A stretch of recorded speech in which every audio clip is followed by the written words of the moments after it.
We're on verse 32. Who is the master executioner slaughtering all sentient beings?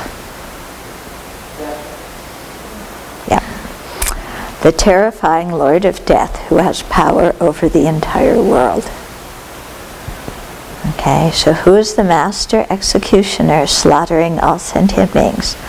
The terrifying Lord of Death who has power over the entire world.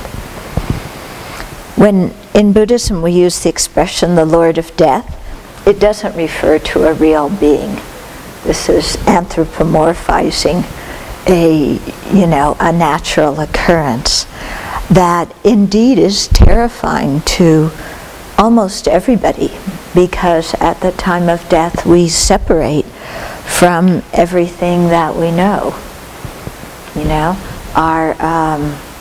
Our friends and relatives, we're no longer with them. Our possessions, we can't hang on to. Even we have to give up our body, which is the most cherished thing. And then our whole ego identity, because our whole ego identity is gained, in relationship to the environment and all the other people in it. And so we have all these ideas, I am like this, people treat me this way, they should treat me that way. All of that disappears. Everything we're familiar with disappears. Yeah. And so for people who are attached to things, this is terrifying. Yeah? And for those of us who grasp at being a real person as, the image of this real person we think we are dissolves, then it's very frightening. Okay. So why does the Buddha ask us to reflect on this? Why is this in the text? If it's not to frighten us so that we get full of panic the way ordinary people do, but it's to get us to realize that death is something certain. We have no idea when it's going to happen.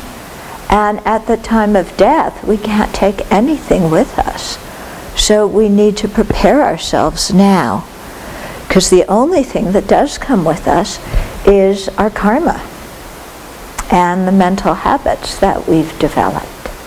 Now, everything, all the actions that we've done, the imprints of the actions, they come with us. But the people, the possessions, our body, our reputation, everything in regards to which we created all these actions, they stay here. Okay? So we may have, stole something in order to get something for our family.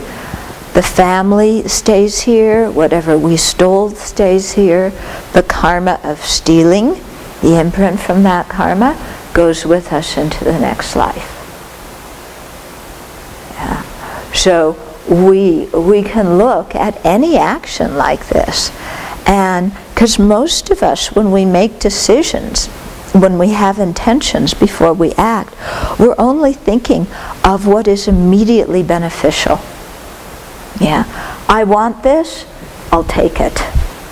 Yeah, or I'm hungry, I'll take it.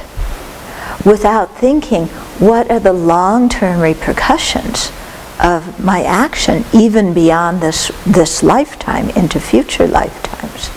Yeah, so we don't consider that. So we don't think about the karmic imprint of the action. We don't recognize that whatever person or thing that we were trying to protect or get or defend, that we separate from and it can't come with us. We forget all that and just focus on now, what I can get now. And that view leads us to a lot of uncontrolled behavior. When I said last week about, don't be spontaneous when it comes to non-virtuous intentions, this is exactly it.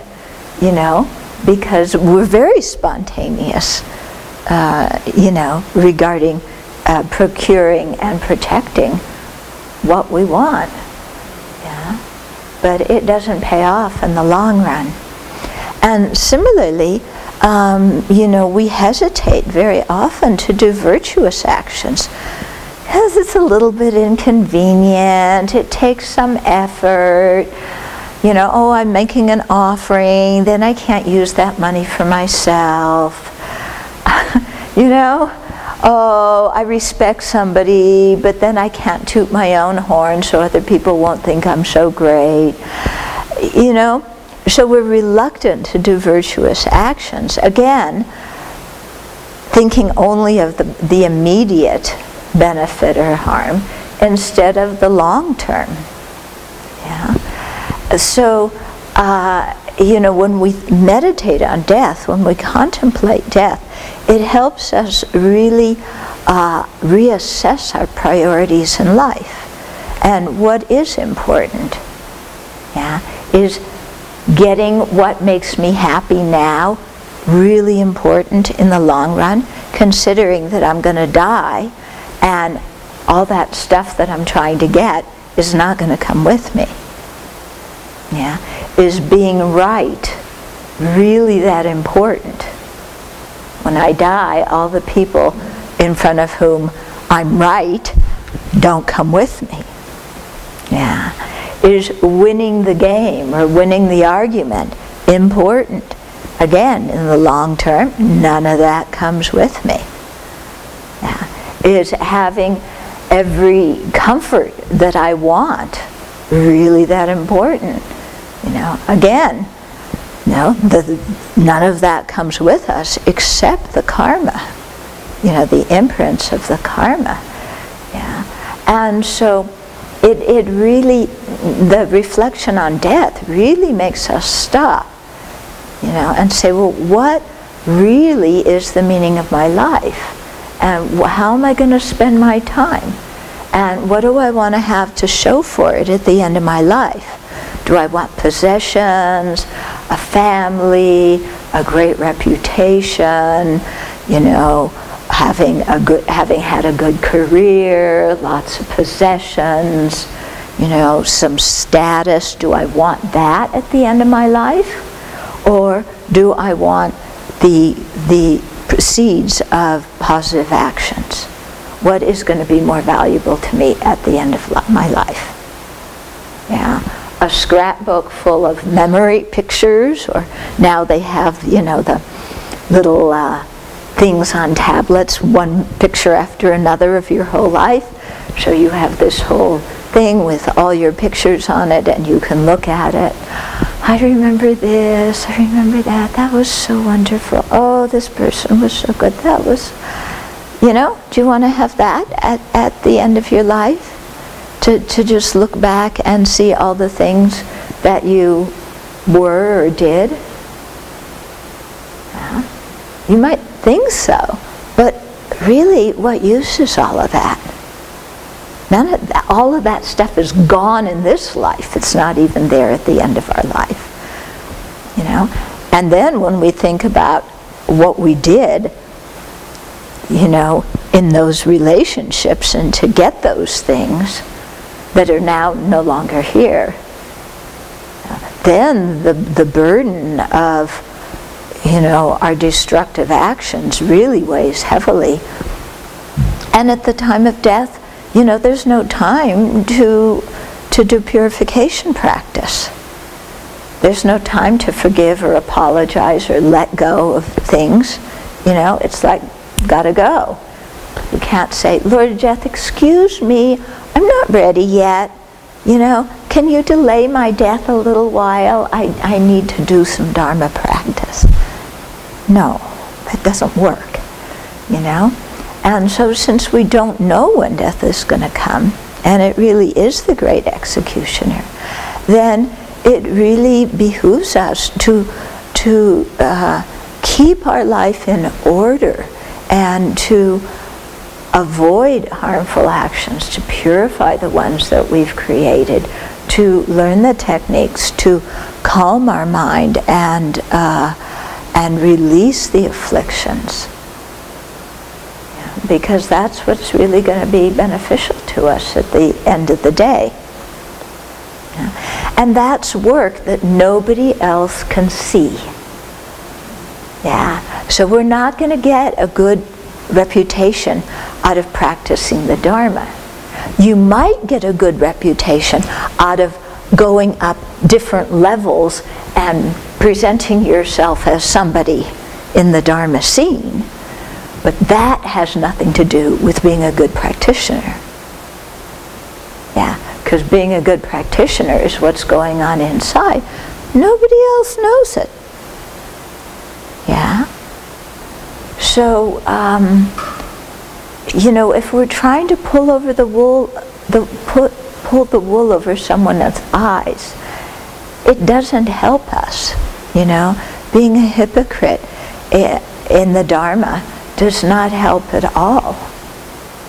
Because karma is what rules the situation.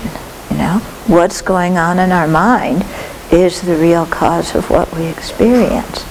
So it doesn't matter, everybody loves us, everybody hates us, they approve, they disapprove. All that stuff is totally inconsequential. The only thing that might matter is what wise people think. So the opinion of the wise, the opinion of the Buddhas and the Bodhisattvas, that can matter. Because if the wise disapprove of what we're doing, we need to wake up. Okay? But everything else,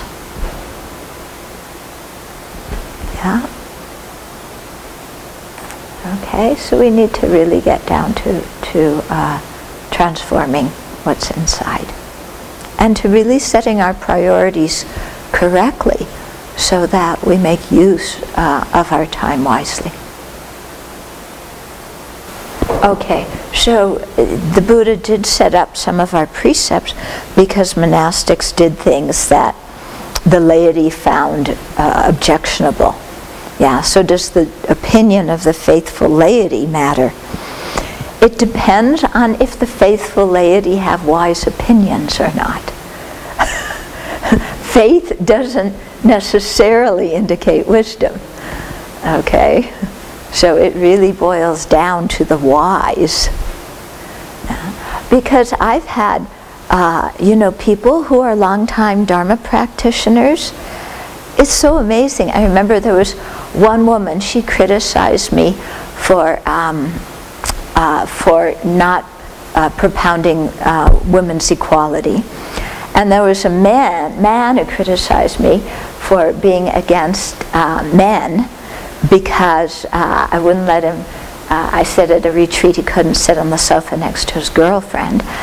And, and I mean, these are people who are long-term practitioners. And yet one person told me, oh, you're too strict with how you keep your precepts. Another one told me, you're too lax how you keep your precepts.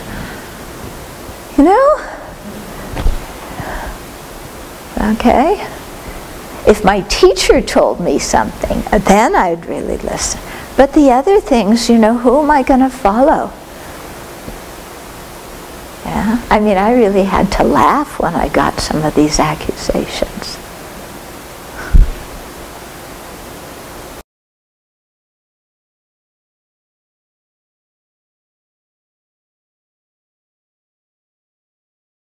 Well, death happens. I mean, the consciousness separates from the body. And then again, what karma ripens at the time of death is going to influence what realm they're reborn into in their next life. So once one's in the lower realms, it's very difficult to create the positive karma for an upper rebirth. So you kind of, in many ways, have to rely on previously created positive karma when you were a human being, and then hope that at the time of death, somebody you're in some situation where somebody reminds you of the Buddha, Dharma, Sangha and helps that previously created positive karma ripen. So that's why they say that just having a precious human life is kind of like half of the thing of getting to enlightenment. Just having the opportunity we presently have, because it's so difficult to get.